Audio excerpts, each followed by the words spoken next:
Comédien Bongos na yebi ke bate bele ba oyeba comédien Bongos. Aza comédien moko ya kala, aza mongo a joué théâtre na ye très bien, comédien moko vraiment ya kala. Alors génération ya ba bongo César ba mama epela do bata kala pena ba mama linga Bongos aza comédien moko ya kala a jouer na ye. Mais malheureusement que ba benga yende te, mais a jouer na ye vraiment mbala e belé. Alors lelo chez ici bote la TV to ye ko expliquer bino nini e komeli comédien Bongos. Tozo mona kara batu bazo loba, tozo mona kara batu bazo plibier, tozo mona kara batu bazo loba. Alors lelo ici bote la TV aye vraiment ko éclaircir bino eloko nini oyo e komeli comédien Bongos pour batebele baza na moi confusion, batebele vraiment baza na moi confusion. Alors comme ezalaka nango devoir na biso ya koya ko yebisa bino vérité, comme ezalaka devoir na biso bapandisa ngo ya ko panza sango liboso na bino, alors yango lelo ici bote la TV a préféra ki aya pene na bino, aya pembeni na bino po apanza sango oyo elongo na bino nyonso. Alors na pesi mbote na bandeko nyonso o balandaka ngai, mbote na bandeko nyonso oyo basutenaka Irsil Botelwa TV, bambote na bino esika nyonso oyo bozali. Alors mbote na bafani nyonso o balingaka biso, mbote na batu nyonso o bapartageaka émission na biso. Merci mingi na batu nyonso o bozalaka wana vraiment pona ko soutenir biso na bapartage, pour na soutenir biso na ba abonnement, na ba commentaire. En tout cas, nzamba lola a continuer ko batela ko zala na bino, ko batela mabota na bino na kombo na Yesu. Alors na bandeli ke na chaîne na biso awa to finga raté. En tout cas na chaîne na biso to finga raté, to ya kaka ko sala ba analyse na biso, to ya kaka ko loba vérité et puis to ya kaka ko informer eloko nini oyo ezoleka na communauté na biso. Yango wana na pesi bino mbote nanu na kombo na Yesu. Et puis soki ezambala na yo ya liboso o trouver Irsil Botelwa TV. Donc soki ezambala no ya liboso o trouver chaîne na biso. En tout cas ndeko nanga o s'abonner, o commenter, o liker, o partager. Nzamba lola akopambola yo. Donc na yebisaka bino toujours meilleure façon ya ko soutenir Irsil Botelwa TV ezala ming ba abonnement na bino. Donc meilleure façon ya ko soutenir biso ezala ba partage na bino, ba abonnement na bino. Yangonde ezalaka vraiment meilleure façon pour na ko soutenir Irsil Botelwa TV. Alors bandeko nanga car na système a bien to s'abonner et au sala bien. Na yeli bino likambu ya Bongos lelo na chaîne na biso. Batebele ba mi tout na ba question, batebele bazo se poser question, eloko nini ezoleka pona Bongos, eloko nini yango penza to yeli awa, bit ya likambo yango yango nde to yeli awa. Aza comédien moko oyo azalaka penza na ba problème te, na tele émission Bongos te na yebi te peut-être bino botala ndenga finga batu, ndenga critika batu, mais personnellement moi non natala émission te ke Bongos aleki a critiquer batu, non atala yango te.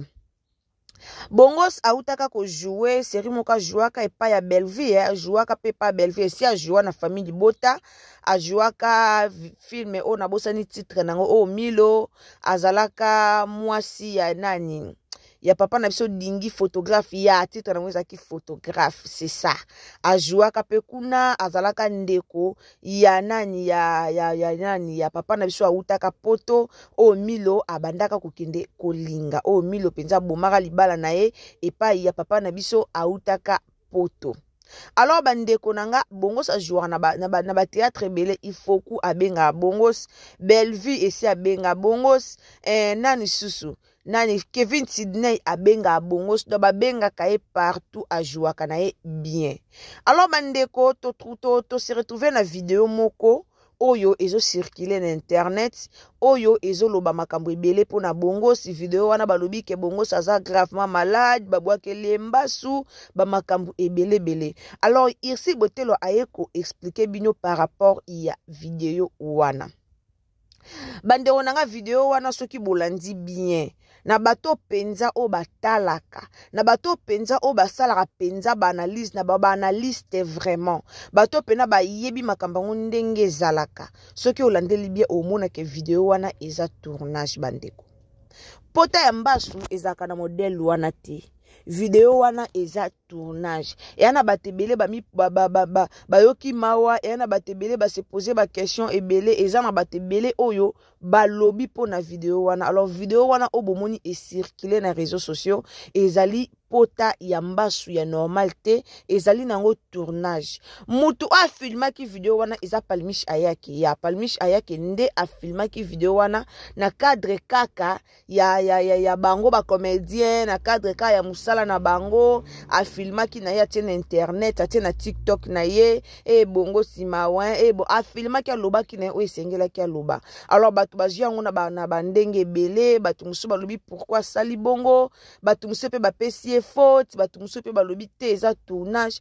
Alors toyeba eloko moko bala ba comédien tozalaka te so bomoni vidéo moko ebimi to vérifier te toyemba moko loba toyemba moko déclarer toyeba ke baba comédien a comédien vidéo moko ko bima lelo ebimi nango lelo vérifier yango avant o banda ko boule avant soto lo bama ouais avant soto mona ke babwa ke lié maladie il faut toujours ko vérifier ba comédien na biso ya lelo musana bango koma ya ba pro na yebisa bino toujours ba koma mema musana bango vraiment malamu donc musana bango koma penza ya ba pro bakomo sa musana bango kitoko makasi bakomo jouer ba théâtre na bango bien makasi au moins na so balobi mbasu bazui pe mutu mo ba décorer pe lokwa mbasu ba maquiller lokwa mbasu so balobi libala balati pe mutu voile et so balobi boyo peut-être mona que dernièrement to mona Cardozo na ambulance et ana batebele babule que Cardozo azaki gravement malade mais azaki maladité ezaki tournage.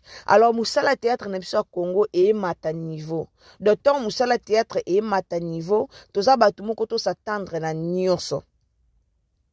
Il y a vu de loin, oui, il y a vu de loin, ils a vraiment ya solo, vu de loin, anambasu ya solo, obisonyo soto moni na internet, o paye moko pa filma ki sunja takenda ki kuna, a filma la ki sipe le kolo, il y a vu de loin, vraiment, ils a ya solo, obisonyo soto moni. Mais il y a bongos, ils a nango théâtre, tabino bo saka le kolo comme na modèle wana, e bande konanga. Le kolo comme na modèle wana bongos a vanda ndenga vandi wana. Eza théâtre bato nyonso bolinga bongos oboyoki motema pasi obobeti libaku bato boleli po batebele balinga comédien bongos a jouer na bien surtout ba mongo balela effort ba mongo eskanso bozana pesi bino mbote ba seme ki mbote na bino ba mongo balela effort do a jouer ka très kitoko to na loba ba mongo na otala ba mama linga na otala ba ifoku na otala ba mamepela do na otala ba Naomi Lufuake ndasaka mongo to muluba mongo nje mongo bo ya na otala ba mongo ebele ya théâtre donc boza na bino motema pio bomela na bino maya pio oyo elekela ki papa na biso bongos isa tournage bientôt là tozwa théâtre wana isa non na marché nanu e bimite donc isa non na marché pardon et ça non na tournage on est qui troisième jour na bango ya tournage alors bazana nous na tournage nanu et bimite quand des arambien sa tournage nde bazwa ki vidéo wana aller comme pe Palmiche Ayake yango na TikTok na ye nde batu nyonso bapandi vidéo wana e kabola mi penza partout biso nyonso to moni vidéo wana alors to banga na biso te to s'inquiéter te to mi poser ba question ebele te mutu pa okufa wana aza na ete bongos na bino bolingaka aza en forme bongos aza na santé na ya bien bongos aza maladie te azobela te eza faux et archi faux car ndenge papa Serge babokela ka mbasu koma ka réalité ezaka non ya théâtre ti e kokoma réalité na site betaka histoire wana awana exil hotel la TV to lobela rango alors ya bongo si vraiment eza nango ni mbasu eza pe ni réalité donc eza nango kaka théâtre et to souhaiter pété et comme réalité pour ya papa Serge bandaka boeti et ki kokoma réalité alors ya bongo to souhaiter pété et comme réalité eza nango kaka pota o baba maquiller batie na bango wana eza tournage. Merci mingi na batu nyonso o bolinga Irsil Botelwa TV. Balobi bolamu eleke belé boza vraiment ebele o ceux qui na bina bando tanga ba kombo sikoyo to lala to ça l'émission à 3 heures d'ita soki na bandi kotanga ba kombo. Donc en général boza vraiment ebele na pesi bino ba mbote et puis na remercier bino na musala makasi pe ya kitoko o bozo sala pona ko soutenir chaîne na biso. Mutu nyonso o kotaka po otalanga na ndako otalanga na téléphone otalanga na musala otalanga wapi. En tout cas prière nanga ezalaka nzamba lola abatilaka yo nzambe abaksilaka o ebele nzamba salo bolamu o vivre longtemps poko tala na yo tango zo vivre longtemps ozo soutenir chaîne na biso yangonde e sala avancement na biso. Alors batu nyonso o bozwaka vraiment temps ya ko soutenir biso ya ko partager ya ko s'abonner pe ya ko tala ba vidéo na biso nzamba lola a continuer ko batela pe ko bomba bino. Alors wana tokutani mbala sima soki Yesu a zongite partager émission commenter tia commentaire do bali loba pona bongos like vidéo et sala malamu mingi bisous bye.